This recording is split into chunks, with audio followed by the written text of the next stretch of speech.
Hello and welcome. In this quick video I will explain you everything what you need to know about the charge battery. This will include how to make it and the best use cases.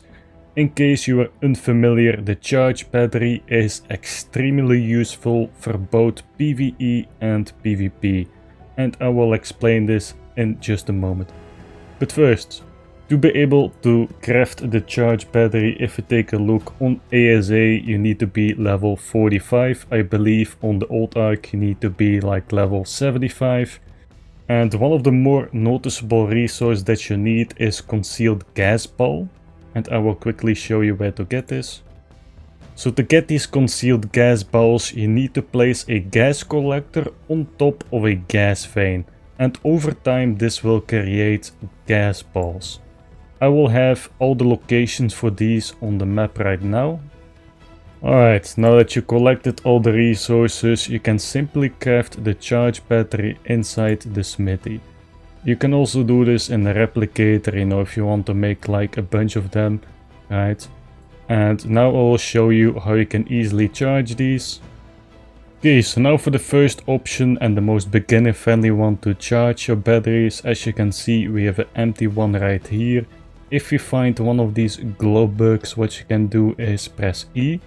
And when you look in your inventory now, you will notice we have a charged battery. This is pretty cool. But now to the real and best methods.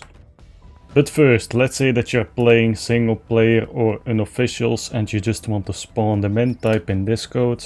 Cheat GFI charge battery 10000. And this will give you 100 charged batteries. Now, to charge these batteries, what you need to do is you need to find one of these. Right, this is a charge node. You can also do this in a hypercharge node, and I will explain how this works in just a moment. But first, what you need to do is you need to place batteries inside this charge node. And if you pay attention, this will charge up to 10 batteries at the same time. Right? And the whole process will take 3 minutes and 40 seconds. So as you can see, these are almost charged, so we're about 3 minutes and some change later. But the problem is, if you do this, right, you can see now the charge station will be offline for 2 minutes. You can see now after the 2 minutes it still needs to recharge, so the whole process might take a very long time. However, I show you a better method now. Okay, so you also have hypercharge nodes, and you can find these on the surface. And you might ask yourself, why would I use these? It is very dangerous.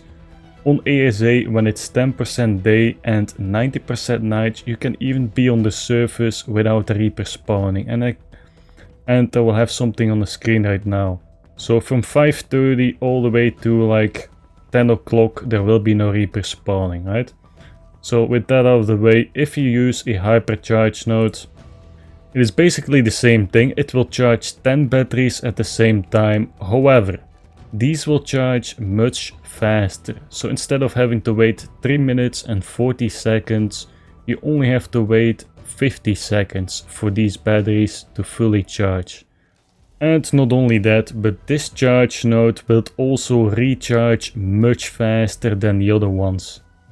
So if you want to collect a lot of charge batteries in bulk, just completely fill every single one on the surface and collect them back next cycle. Very nice. Alright, now for the most useful use cases for these charge batteries. So let's say, for example, what you can do is you can place down a cryofetch, simply place a battery inside, and now it is powered. So when they say this is how you can throw out cryopods, so then you just have to wait, throw out your tame, bam, very useful. Next, what you also can do is, and this is also really good for PvE, people do not understand this, the most obvious one is powering a turret. Alright, so let's say for example you got the tame, what you can do is place down the turret, place the battery inside, then you can just power it. But guess what, not only will this defend you, on PvP for example, but what you can do is you can change the target to only wild creatures. So what this will do is, after you wait, you know, the 15 seconds, of course you have to place bullets inside. I'm just stupid, but yeah, you get the idea. As you can see, it kills anything nearby, but guess what? This does not count your, you know, tanked out tame. So this allows you to tame anything in peace. You do not have to protect it with spikes or whatever, you know. So this is very useful in PvE as well.